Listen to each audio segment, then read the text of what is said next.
Good afternoon, everybody. Welcome to Toledo. Welcome to Jeep. My name is Grant Robinson. I'm the manufacturing director for Toledo Assembly Complex.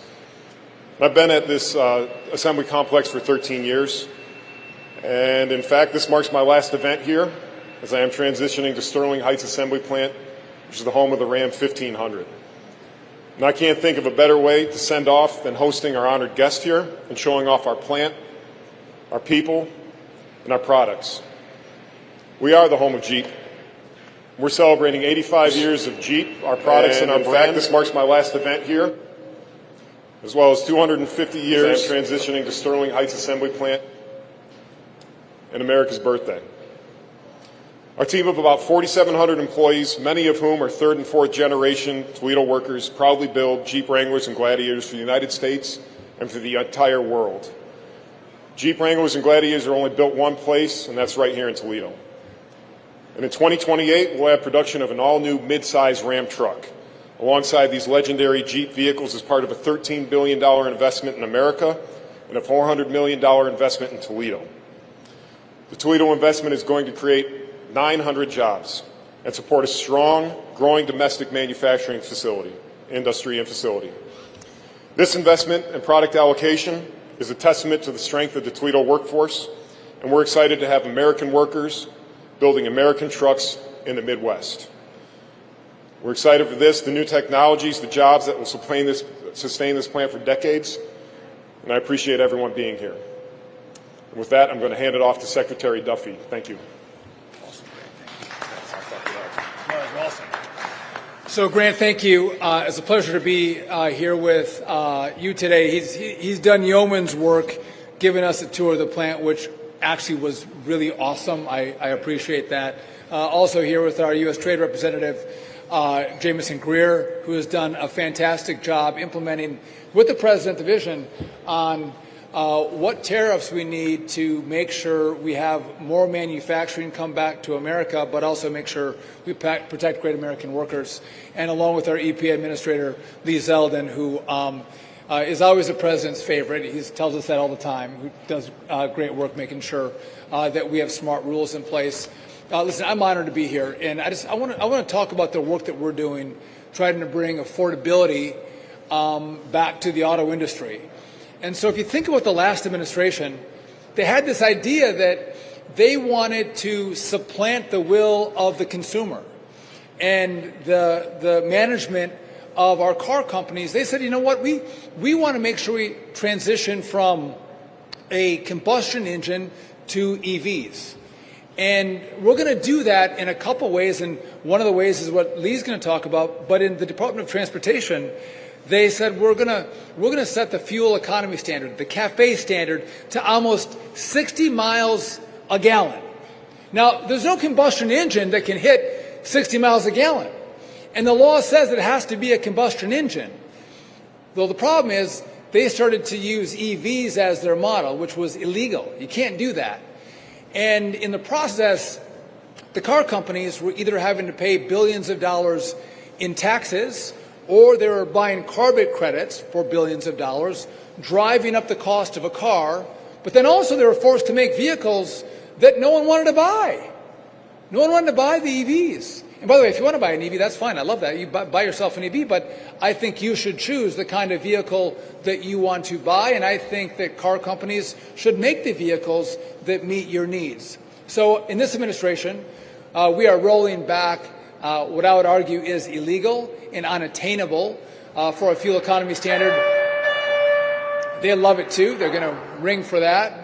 35 miles to the gallon about for this new fuel economy standard, which is in line with the law, which is going to, I think, bring prices down and going to allow car companies to offer products that Americans want to buy. This is on top of the great work that the President has done to bring down the price of energy.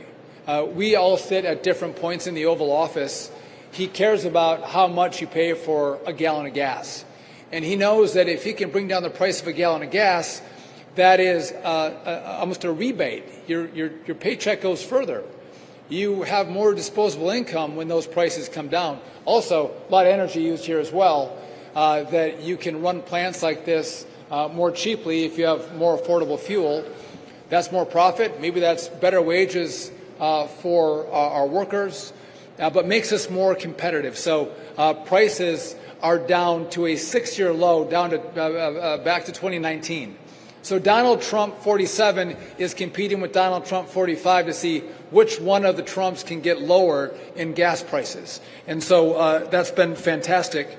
On top of that, the House and the Senate came together in one big beautiful bill, and they're allowing for a tax write-off up to $10,000, kind of like your mortgage you can write off, if you buy a new car and it's American-made. Again, trying to alleviate some of the cost of getting a new car. I want to just talk about that quickly before I give it to Jameson.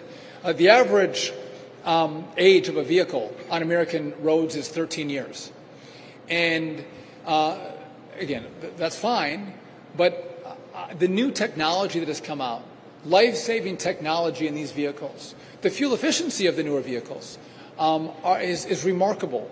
We want to make sure we have affordable cars that Americans can buy so they can have that newer technology, that fuel efficiency, that better engine. That's going to save lives. We lose 40,000 lives a year on American roads. Making sure we're maybe not 13 years old on average, but maybe 7 years old on average is going to be great for the American people, for the American family. And so we are fighting every single day, whether they're big ideas or they're smaller ideas. How can we help those who manufacture in America to do it better, easier, safer, and then how we can support prices of autos coming down. I think, listen, a car is the American dream. A truck is freedom in America. And we want to make sure that everyone has that shot at the American dream, being able to have a great vehicle, an American-made vehicle. I got to tell you, by the way, I'm going to turn it over. The people that we've met, great Americans who are making great cars. I couldn't be prouder to be an American on this trip today going through Ohio. Remarkable people doing amazing work, and makes me proud to be part of this cabinet, makes me proud to be brothers and sisters with the great men and women who do this wonderful work. And so I appreciate all the exposure that we've been given, Grant, what you've shown us, what you do here.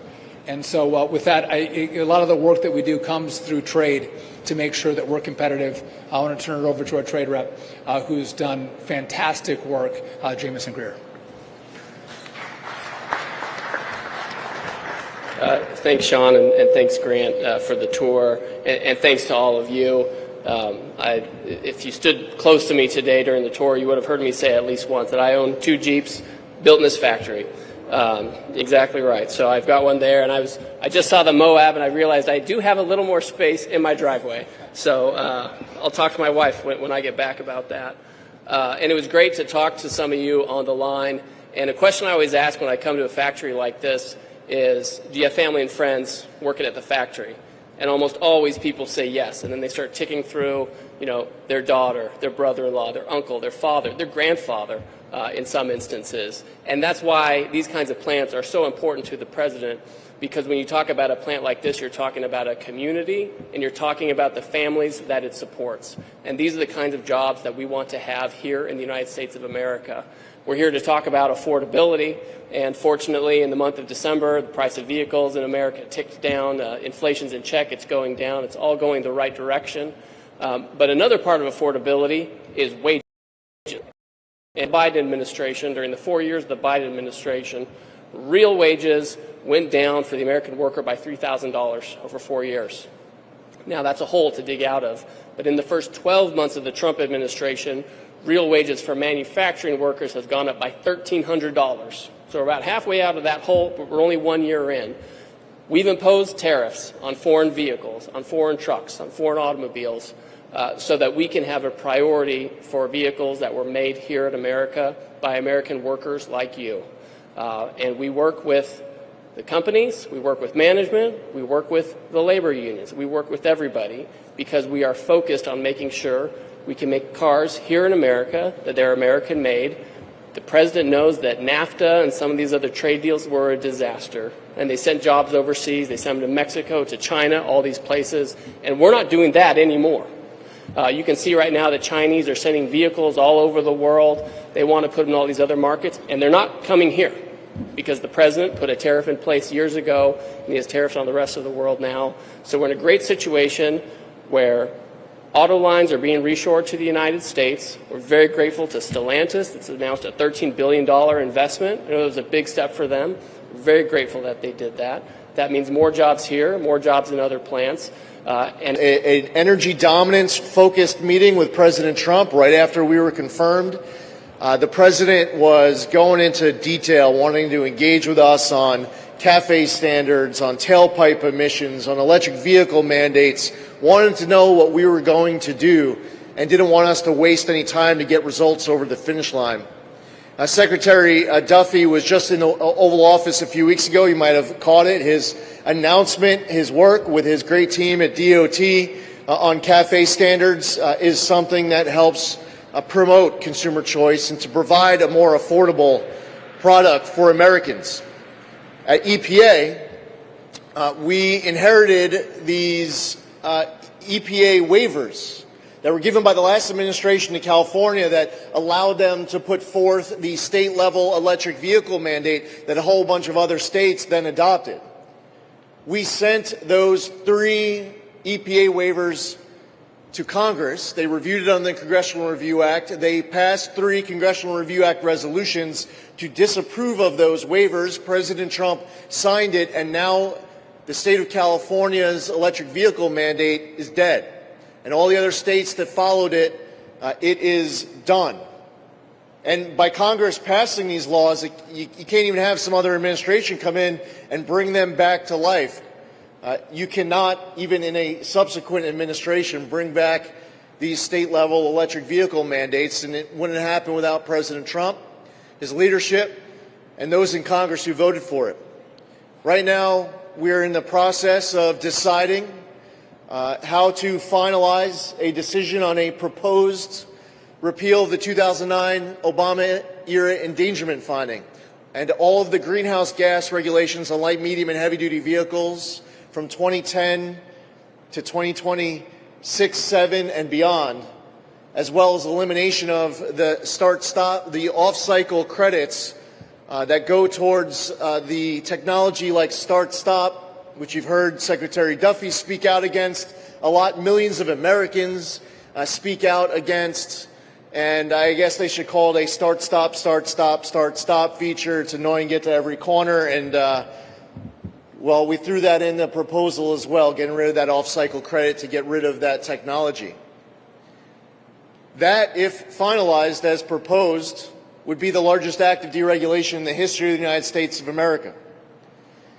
This is just starting to scratch the surface of all of the ways that the Trump administration will fix the messes that we inherited. We'll do it as quickly as possible, that we will fight for the American worker, that we will fight for the American-made product, that we will defend consumer choice, that we will reduce the cost of living, and that we will deliver. See, there are people who have come in the past preceding President Trump, and they make promises, and then an election passes and they don't follow through.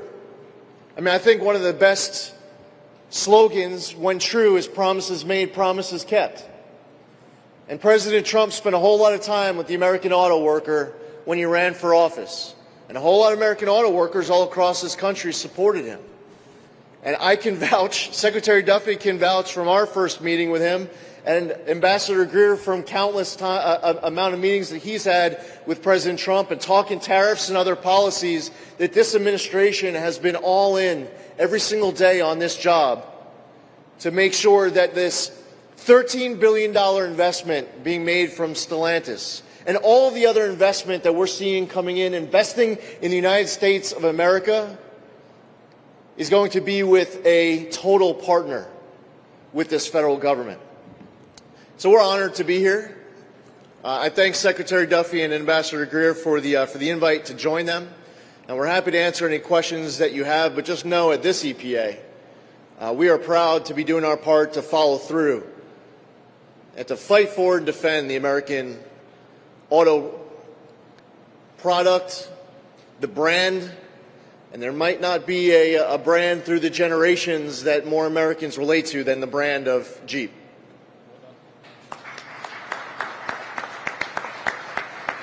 We're happy to take a few questions. Any one of us you can direct them to who you want to ask. Thank you. When it comes to EV, is there a world administration would embrace more EV, embrace more EV production going forward? So, of course, if the market wants EVs, I think we should leave it to the automakers to make more EV vehicles. But this is not a war on EVs at all. There's a lot of people that love them and think they're wonderful and they work for them and they should be able to buy them. It's just that we shouldn't use government policy to encourage EV purchases, all the while penalizing a combustion engine, which most Americans want to buy. And that's really the point here, which is why we've taken away the $7,500 tax credit on an EV, and we've reduced the CAFE standards that are, again, going to bring common sense back to Washington, D.C. policy. By the way, these policies were tried before.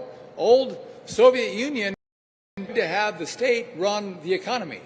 It doesn't work. Markets should dictate what companies produce and the prices of those products, and we're getting back to that.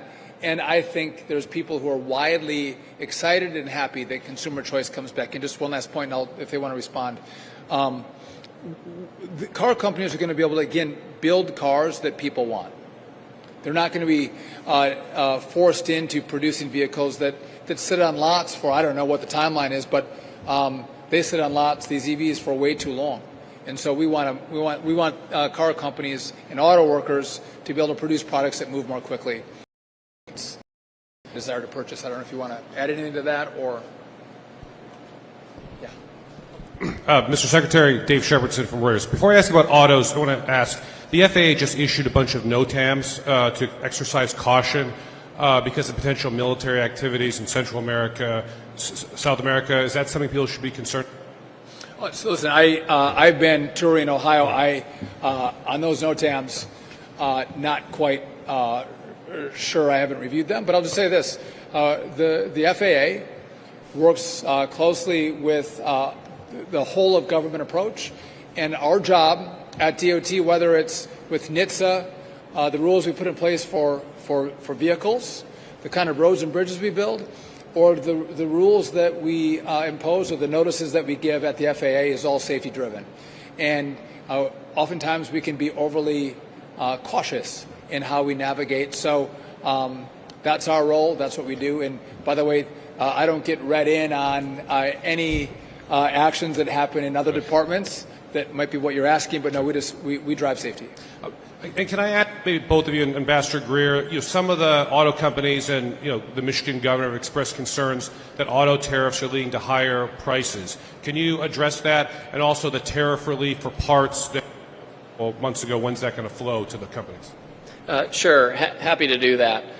So first of all, what I would say is this has been the best year for the big three in many years.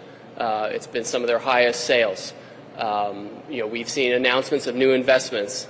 This has been huge for them. In the first term, we renegotiated NAFTA, which was disastrous, to have the USMCA, which drove more investment here. With respect to your point about automobile costs, what we're looking at are trends. And if you just look at December, for example, the inflation, the CPI number for December for vehicles, it went down. It went down 0.5 point, and that's the direction that we want. All year long, we've had economists and commentators and so-called analysts saying if you put these tariffs in place, it's going to drive inflation. I mean, it has not. In fact, we keep saying, if we keep hearing from the analysts, well, we just haven't seen it yet. We haven't seen it yet. That's not how it works, right? If you have a tariff, if it's going to have a price effect, it has a one-time price effect, and you move along. We've been almost a year in, and we haven't had a major price effect. In fact, we haven't had it on vehicles. A lot of the foreigners who are sending their vehicles over here, they're getting government support, as we all know too well. And so we haven't seen that. We have car companies who want to have market share. And so whatever effects those tariffs may have on various parts of the supply chain, they're not really getting down to the consumer. And that's why we're seeing the price of cars actually tick down over time. And we expect that trend to continue in coming months. Hey, Secretary Duffy. Welcome to the Buckeye State. I'm Michael Sano with WTOL. I want to ask you, so Canadian Prime Minister Mark Carney said this morning that they are changing the rules on Chinese EVs, taking it from an 100% tariff down to a 6% tariff. Basically, 49,000 vehicles will be brought into the country per year now. What are we doing to make sure that the American car industry stays competitive on a global level as Chinese EVs are going all over the globe? So I know my partners will have something to say about that as well, but listen, when you have an auto industry, much of their industry in China is supported by the CCP. It's backed by the CCP. These are government enterprises, and we have free enterprise. It makes it challenging to compete. But do I think that car companies, if they were to compete head-to-head with the same set of rules, our men and women build better cars, our engineers, our innovators, innovate and engineer better than the Chinese. It's just that you have a country that puts a lot of money from the Communist Party into these products. And why? They want to take over the auto industry. They want to take away these jobs. They want to control this industry. And the way they do it is they subsidize their cars today to put us out of business tomorrow and control our future the day after that. And so I think you see an administration that has supported, has loved, has fought for the American auto worker, and is going to continue to do that. And just in regard to Canada, I love my brothers and sisters to the north. I'm from northern Wisconsin. And I'm not going to accuse them of making the smartest decisions all the time. I think they will live to regret the day they partner with China in bringing in their vehicles, but it's a free country and they can do what they want. I know Jameson has a point on this too. Just to touch on that. So first of all, our understanding with the Canadians is the United States set the example. In 2018, President Trump imposed a 25% tariff on vehicles from China. At that time, China was not flooding the globe with vehicles, but he could already tell back then that this was going to be a problem, as Chinese industry had been in other sectors as well. And so because we had that tariff on Chinese vehicles, they never made their way to our shores. And so a couple of years ago, when the Chinese started ramping up production that was driven by subsidies and IP theft and all other kinds of things, Chinese vehicles went to a lot of other markets, but they didn't come to this market. And they haven't come to this market. The Canadians, whatever one may think or say, they realized that they had an issue as well. And so they imposed their own tariff on China. China retaliated against them. The Canadians have now come back to try to find some kind of accommodation with China. There's still a limitation. They have a quota. Again, we have a tariff on Chinese vehicles. We think that's an important way to do it. Canadians have to manage their own country. I don't think the entry of Chinese vehicles into Canada is going to affect American producers, because none of those vehicles from China are going to come here through Canada. We won't allow it. We won't let it happen. Obviously, we caution our partners in Canada as to what they do and why they're doing it. But as for President Trump, we're protecting this market. Just to follow up on that, guys, is there a world where you could see Chinese EVs here if they were produced here? I think President Trump indicated there might be some openness to that a few days ago in Detroit. Yeah, essentially, so many countries and companies want to come and make in America. And why do they want to do that? One, because we have a great workforce and manufacturing base. We have a huge consumer market. And the president has imposed trade policies that incentivize people to produce here. They want people to make here. Now, I'm not going to opine on any particular investment or sector or anything like that. What I can say is any investment in the United States from overseas has to be consistent with the national security interests of the United States of America. The Trump administration is quite focused on promoting American-made vehicles by American companies. We also have some companies from overseas who make a lot here as well, and we certainly appreciate that.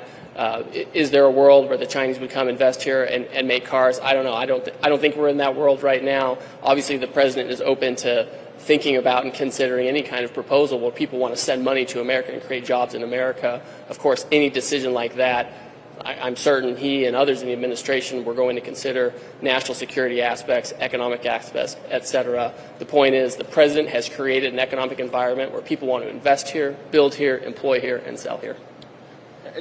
I just share. I don't know of anybody who wants a Chinese electric vehicle. I mean, I don't know if anyone here has ever met anyone. I mean, I think there's a better chance of finding a flying Pegasus than an American who's looking for a Chinese EV. So as far as the reality goes, I mean, that should be taken into consideration. And one last point I just wanted to share before I wrap and add and amplify something that Secretary Duffy said. President Trump has stated clearly that if you want to get an electric vehicle, you can get an electric vehicle, but it's about consumer choice. It's about individual freedom. If your neighbor wants to go out and purchase a hybrid vehicle, they should be able to get a hybrid vehicle. If the next neighbor on the other side wants to go out and get an internal combustible engine, they should have that freedom to be able to do that. This is about consumer choice. And President Trump has been pretty consistent about it, and his clear position should not be spun as being against any one of those forms of vehicles. He's speaking out and acting against the mandate to empower Americans and to empower consumer choice. And as we wrap, we just want to, again, thank Stellantis, thank Jeep, thank Grant, thank all the employees here for being so kind to us as we've come to see your plant. One last thought is that President Trump has a clear vision. He's crystal-eyed on what he wants in America. He does want more jobs. He wants more investment. He wants products made in this country by American workers. And we are part of that team to implement that agenda. That's why you see the three of us here today, different parts of the cabinet that come together to think through policy to accomplish that goal, which we think making products here with Americans is the right policy. That is the America First policy. And so you're going to continue to see this great work happen from this great cabinet, from this amazing president. And I think what you're going to note maybe a year from now or 2 years from now, you look back and go, oh, wow, when I saw them in January when it was really cold, like Wisconsin and Ohio, and you had a lot of snow, was that they were just getting started. And we are just getting started. So with that, Grant, thank you. Thanks to all the workers, and God bless. Appreciate the tour.